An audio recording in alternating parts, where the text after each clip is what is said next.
on the what happened last Thursday. You're saying that we've seen what desperate people needing food and so on. What could are you saying that the tragedy was the result of the stampede of people? There's an investigation ongoing by the government of Israel. I know they've released a preliminary assessment, but there's a further investigation going on. But clearly, the reason all those people were out there in the first place at 4:30 in the morning, I think it's easy to lose sight of that. This is not in the middle of the day, it's 4:30 in the morning. Right. And the reason that many people were out there was because they're so desperate for food and assistance. When aid trucks roll in, especially in the middle of the night, you shouldn't have to see people swarming them for aid. They should have confidence that that aid will be distributed. But they don't right now, and for good reason, because aid hasn't been getting there and they're desperate to feed their families. Okay, but you don't doubt that the Israeli military fired on those people? That there were gunshots?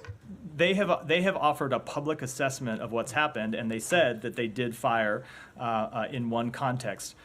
We do not have any independent confirmation of how the actual events rolled out. I know that there are differing assessments and conflicting evidence about what happened, which is why we're going to wait the outcome of the investigation. Yeah, but I mean, as wonderful as it is to send in aid by airplanes, I mean, 38,000 meals, that's like 0.0717 to each one person. I mean, that's a very small amount. The best way, obviously, is via ground. And the U.S. can't send in trucks. I don't think that the Israelis would shoot or would fire on, American-controlled trailer trucks and so on. So I think you number one are missing everything I just said, both in my opening comments please don't interrupt, because I didn't interrupt you, about the fact that these airdrops are intended to supplement, not replace. And while they are insufficient by themselves, they are still important and will provide meals to people who otherwise did not have them. So we do feel they meet a critical need, and we will continue them. But that does not change the fundamental underlying issue, which is we do need to get more aid in through land delivery and potentially through sea delivery, and that's what we're trying to accomplish. Yeah.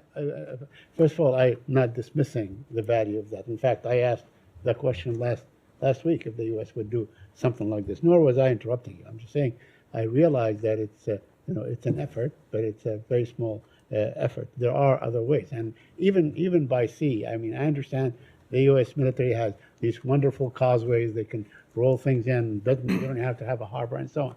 But that is still inefficient. I mean, it's the United States and Egypt and so on. If there is a political decision, to ensure, to basically force Israel to allow trucks in, I believe that they will prevail.